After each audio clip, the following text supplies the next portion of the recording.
Hello, good morning student. Welcome all of you. हम सबसे पहले आपका स्वागत करते हैं और वंदे मातरम। हम आज एक नए टॉपिक के साथ में आए हैं और उस टॉपिक का नाम है ह्यूमन रिप्रोडक्शन। ह्यूमन रिप्रोडक्शन में हम बात कर रहे थे यहाँ पर मेल रिप्रोडक्टिव सिस्टम की हमने पूरे वीडियो में बात की थी और पूरे लेक्चर में हमने अपने प्रीवियस लेक्चर में हमने बात की थी। आज हम बात करेंगे यहाँ पर फीमेल रिप्रोडक्टिव सिस्टम या female various type of the female reproductive organs की हम बात करेंगे यहाँ पर। तो या फीमेल रिप्रोडक्टिव सिस्टम है क्या, किस प्रकार से ये यहाँ पर अपने अंदर फंक्शन करता है, तो इस प्रकार की स्ट्रक्चर को हम देखते हुए यहाँ पर बात करेंगे। तो female reproductive system it is a most important reproductive system for the human being and it is a very complex reproductive system है। इसके अंदर हम यहाँ पर देखेंगे कि किस प्रकार से यहाँ पर कॉम्प्लेक्सिटी है वो दर्शाता है, क्या इस प्रकार की स्ट्रक्चर है जो यहाँ कॉम्प्लेक्सिटी यहाँ पर दर्शा रहा है। तो ऐसी सभी संरचनाओं को हम अध्ययन करते हुए यहाँ पर बात करेंगे।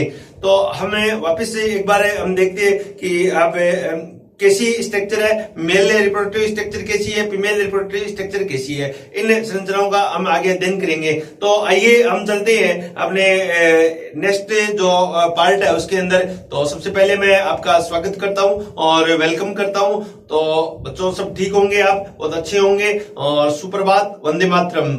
हम जो नेक्स्ट वीडियो की बात कर रहे थे, नेक्स्ट लेक्चर की हम बात कर रहे थे, उस लेक्चर के रूप में हम बात कर रहे हैं, क्या करेंगे, जो फीमेल रिप्रोडक्टिव सिस्टम है it is a most useful reproductive system है to the organism, to the formation of the progeny.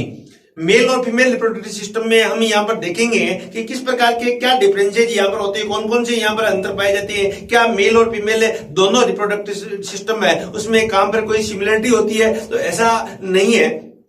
Origin के बेस पे देखें तो बहुत सारी सिमिलरिटी है, बट यहाँ पर फंक्शन के बेस पे देखें तो यहाँ पर बहुत सारी डिससिमिलरिटी है। या फीमेल रिप्रोडक्टिव सिस्टम है वो मेल की अपेक्षा करते मोर कॉम्प्लेक्स होता है, मोर सोफिस्टिकेटेड होता है और यहाँ पर मोर फंक्शन होता है। तो इस प्रकार से हम यहाँ देख सकते हैं कि फीमेल के अंदर कौन कौन सी वो पार्ट है, कौन कौन सी वो संरचनाएं हैं जो इस रिप्रोडक्टिव सिस्टम को यहाँ पर बनाती है। तो बहुत सेंसिटिव स्ट्रक्चर यहाँ पर है, जिस एक एक सिस्टम की हम बड़े अच्छे तरीके से यहाँ पर अध्ययन करेंगे, यहाँ स्टडी करेंगे इस लेक्चर के माध्यम से। यहाँ जो नीट के अंदर इसका बहुत अच्छे क्वेश्चन यहाँ पूछे जाते हैं और नीट के अंदर ऐसे क्वेश्चन आते हैं जो डेप्थ के क्वेश्चन होते हैं और हार्मोनल कंट्रोल के, एनाटॉमिकल स्ट्रक्चर के, और कोई भी एग्जाम है उसके अंदर इस प्रकार के क्वेश्चन से यहाँ बनते हैं। तो हम इन क्वेश्चंस को सोल्व करने के लिए इसकी एनाटॉमी के ऊपर बात करेंगे, इसकी हिस्टोलॉजी के ऊपर अपन बात करेंगे और इसके बाद में इसकी फिजियोलॉजी पर हम यहाँ पर बात करेंगे। तो हमने बात की कि फीमेल रिप्रोडक्टिव सिस्टम है एक्चुअल में कहाँ होता है, कहाँ पाया जाता है। तब आप देखिएगा फीमेल रिप्रोडक्टिव सिस्टम की उपस्थिति हम देखें तो मेल और फीमेल दोनों में यहाँ पहला डिफरेंस यही है कि फीमेल रिप्रोडक्टिव सिस्टम है वो अपने केवल एब्डोमिनल पार्ट है उसके पेल्विक रीजन में उपस्थित होता है, जबकि मेल रिप्रोडक्टिव सिस्टम है वो found in outside of the body. The first main difference between the male or female reproductive system, in the female, all reproductive organs, most of important reproductive organs are found in the abdominal cavity, the lower portion of the abdominal cavity known as a pelvic cavity। इसे हम यहाँ पर देख सकते हैं कि किस प्रकार से अपने जो ये एक कैविटी है, इस कैविटी के अंदर किस प्रकार की जो यहाँ पर संरचना होती है, कैसी संरचना होती है जो इस रिप्रोडक्टिव सिस्टम को यहाँ पर बना रही है। तो हम यहाँ पर देखेंगे कि यहाँ पर ये जो कैविटी है, एक कैविटी में बना रहा हूं जो अपने बॉडी के अंदर है, एक डायफ्राम है जो दो भाग में डिवाइड कर रही है, डायफ्राम के ऊपर की कैविटी और डायफ्राम के नीचे की कैविटी। डायफ्राम के ऊपर की कैविटी को हम कहेंगे थोरेसिक कैविटी, डायफ्राम के नीचे की कैविटी को हम कहेंगे यहाँ पर abdominal cavity. There are two type of cavity found in our body which is divided by diaphragm. Upper side of a cavity known as thoracic cavity and the lower side of the diaphragm cavity known as the abdominal cavity. The base part of the abdominal cavity form a special type of cavity. This is called pelvic cavity. Very important cavity all female reproductive organs are situated in the pelvic cavity, but in case of male, main reproductive organs are situated outside of the pelvic cavity, but these organs inside of the male form in the pelvic cavity in embryonic condition, but the descent from the inguinal canal inside of the scrotum in case of male, but in case of female, the ovary is a male main reproductive organs which is found inside of the pelvic cavity, और other organs भी यहाँ पर pelvic cavity के अंदर present होते हैं यहाँ। तो ये जो एरिया है, इस एरिया के अंदर यहाँ फीमेल रिप्रोडक्टिव ऑर्गन्स होते हैं। अब इस एरिया में कौन कौन से फीमेल रिप्रोडक्टिव ऑर्गन्स पाए जाते हैं, यहाँ पर कितने प्रकार के फीमेल ऑर्गन्स यहाँ पर होते हैं, इन सब बातों का हम यहाँ पर अध्ययन करेंगे, स्टडी करेंगे यहाँ। तो आप देखिएगा कि फीमेल रिप्रोडक्टिव ऑर्गन मेल के बांति जस्ट लाइक मेल तीन रीजन में, तीन पार्ट में, थ्री पार्ट में अपन डिवाइड कर सकते हैं। नंबर एक है यहाँ प्राइमरी सेक्स ऑर्गन, नंबर दो यहाँ पर एसेसरी डक्ट, नंबर तीन यहाँ पर एक्सटर्नल जेनेटिलिया। तो जब स्ट्रक्चरली हम यहाँ पर देखें, नंबर वन है यहाँ पर प्राइमरी सेक्स ऑर्गन, शॉर्ट में यहाँ पर लिख रहा हूँ primary sex organ. Primary sex organ के रूप में यहाँ पर पाई जाती है ovary.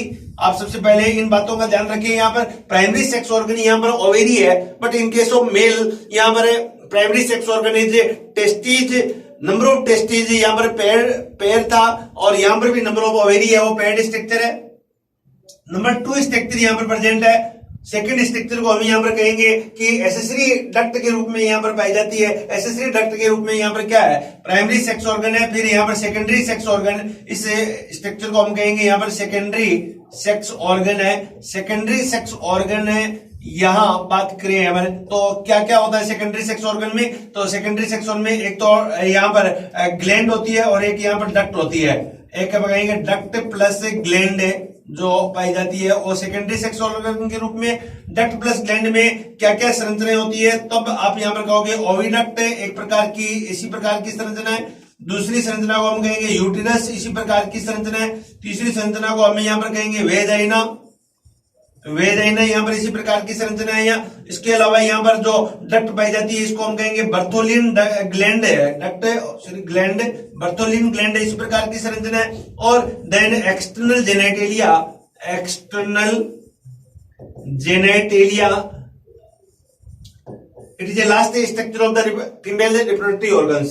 So many there are mainly three type of structure found in the female just like reproductive organs. First is primary sex organ. Primary sex organ is a ovary. Number of ovaries are 2. Then secondary sex organ.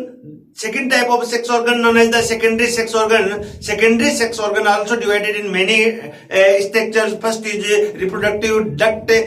Reproductive duct form reproductive ducts are many. First is oviduct, second is uterus, and third is vagina. There are three structures found in the reproductive duct. Then next structure is the reproductive gland. Reproductive glands of the female reproductive organs is called men known as Bartholin gland. Bartholin gland or paraurethral gland are also found in the female reproductive organs. Then external genitalia, many structures of external genitalia like labia majora, like labia minora, clitoris. These are structures of the external genitalia, and surrounding of the corpora majora known as the mons pubic, it is a external genitalia. So many structures found in the female reproductive structures. Detail structures हम इसके आगे पढ़ेंगे। तो सबसे पहले हम बात करें यहाँ पर कि कौन कौन सी ऐसी जो स्ट्रक्चर्स है जो मेन जो ऑर्गन्स यहाँ पर बना रही है, तो हमें यहाँ इन स्ट्रक्चर्स को यहाँ पर देख सकते हैं। अब आपसे कहें कि प्राइमरी जो ऑर्गन्स है, प्राइमरी ऑर्गन के रूप में यहाँ पर ओवेरी है। ओवेरी का ओरिजिन यहाँ पूछ सकते हैं। ओवेरी जो है यहाँ पर जो जनरल क्वेश्चन आपसे पूछ सकते हैं, ओरिजिन ऑफ ओवेरी है, तो आप आंसर आपका आएगा यहाँ पर मीजोडर्मल है। मीजोडर्मल ओवेरी है। बहुत इंपॉर्टेंट क्वेश्चन है कि ओवेरी का ओरिजिन किससे हो रहा है। तो आप एम्ब्रियोनिक कंडीशन में हमने यहाँ पर बात की थी कि तीन ड्रम लेयर यहाँ पर बनती है। There are three derm layer form in the embryonic condition. First is the ectoderm, second is mesoderm, third is endoderm. All body organs are originate from the germinal layer.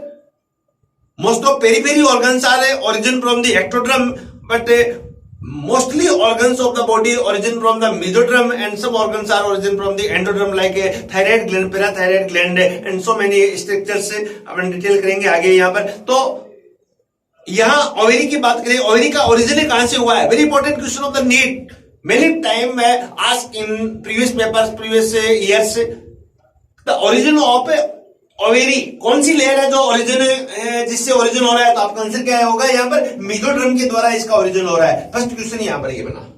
Second question फिर यहाँ पर, ये primary sex organ है, ovary is a primary sex organ. Primary sex organ क्यों कहा गया? कि ovary के यहाँ पर दो फंक्शन है, ओवेरी यहाँ दो मेन फंक्शन कर रही है। फंक्शन फर्स्ट है यहाँ पर ओवा फॉर्मेशन, फर्स्ट इज ओवा फॉर्मेशन, ओवेरी के दो फंक्शन है, ओवा फॉर्मेशन है, और सेकंड फंक्शन है यहाँ पर हार्मोन सीक्रेशन, हार्मोन सीक्रेशन ध्यान रखिएगा। इसलिए ओवेरी क्या होगी? एक प्रकार की यहाँ पर मिक्स्ड ग्लैंड है, एंडोक्राइन ग्लैंड के रूप में भी इसे जानते हैं। क्यों कह रहे हैं यहाँ? ये प्योर एंडोक्राइन ग्लैंड नहीं है, एंडोक्राइन ग्लैंड है। क्यों? क्योंकि हार्मोन रिलीज भी कर रही है, साथ में इसके अंदर डक्ट है, उस डक्ट में सीक्रेट किया जाता है, ओवा का सीक्रेशन किया जाता है, ओवा यहाँ पर बनाया जाता है, और ये ओवा फिर आगे यहाँ पाथ से आगे मूवमेंट करता है। तो ये डक्टुलर स्ट्रक्चर है यहाँ बना रहा है, डक्ट के द्वारा ओवा को सीक्रेट किया जा रहा है, इसलिए हमें एक्सोक्राइन पार्ट कहेंगे। एक्सोक्राइन भी है, एंडोक्राइन भी है, दोनों को मिलकर हम इंट्रोक्राइन और मिक्स ग्लैंड के नाम से भी जानते हैं। ओवेरी भी एक मिक्स ग्लैंड है और टेस्टिस भी मिक्स ग्लैंड है। तो ये भी बात आप यहाँ पर समझे। यहाँ पर भी एक क्वेश्चन यहाँ पूछा जाता है। ठीक है, देखो बच्चों आगे हम यहाँ चले, वन बाई वन अपने कंसेप्ट को बहुत क्लियर करते हुए यहाँ पर आगे बढ़ेंगे। यहाँ इसके बाद में यहाँ क्या होता है, कौन सी ऐसी स्ट्रक्चर है जो यह क्वेश्चन के रूप में यहाँ पूछा जाता है? तो हमें यहाँ पर देखिए एक इंपॉर्टेंट स्ट्रक्चर की बात करें। एक जनरल मैं कहूं कि ओवेरी बन रही है अपने अंदर, ये एक ओवेरी है यहाँ। इस ओवेरी के साथ में आप ध्यान दे दीजिएगा, ये ओवेरी है, इस ओवेरी के साथ में दो प्रकार की ट्यूब और बनती है। ये ट्यूब और मैं कह रहा हूं, एक ट्यूब को हम कहेंगे मुलेरियन डक्ट, दो ट्यूब बन रही है, एक ट्यूब को हम कहेंगे यहां पर मुलेरियन डक्ट के नाम से डालेंगे यहां, और दूसरे ट्यूब को हम कहेंगे यहां पर वॉल्फियन डक्ट। तो दो प्रकार की यहां पर ट्यूब यहां पर बनती है, इन दोनों ट्यूब का यहां पर नाम दिया गया है, एक मुलेरियन डक्ट और दूसरी यहां पर वॉल्फियन डक्ट है। दोनों ट्यूब यहां पर क्या कर रही है? मुलेरियन डक्ट का एक यहां पर अलग फंक्शन है और वॉल्फियन डक्ट का यहां पर एक प्रकार से अलग फंक्शन है। यहाँ मुलेरियन डक्ट मैंने टेस्टिज के अंदर भी बताया था, मुलेरियन डक्ट है वो फीमेल रिप्रोडक्टिव ऑर्गन से यहाँ पर बनाती है, और वॉल्फियन डक्ट है यहाँ पर मेल रिप्रोडक्टिव ऑर्गन से है वो बनाती है। यहाँ पर किस प्रकार से यहाँ पर मुलेरियन डक्ट है और वॉल्फियन डक्ट यहाँ पर काम करेगी, तो हम इस स्ट्रक्चर को आगे यहाँ पर बढ़ाते हुए यहाँ बढ़ेंगे। तो मुलेरियन डक्ट मैंने कहा फीमेल रिप्रोडक्टिव ऑर्गन्स है उसको निर्माण करेगी, और वॉल्फियन डक्ट है वो यहाँ मेल रिप्रोडक्टिव ऑर्गन्स का निर्माण करेगी। तो ये दोनों डक्ट इसके अंदर यहाँ पर बनती है। एक डक्ट को हम कहेंगे यहाँ मुलेरियन डक्ट, दूसरी डक्ट को यहाँ पर कहेंगे हमें वॉल्फियन डक्ट। तो मुलेरियन डक्ट क्या बना रही है, तो आगे हम यहाँ पर स्टडी करेंगे किस प्रकार से मुलेरियन डक्ट यहाँ फंक्शन करेगी। तो देखिएगा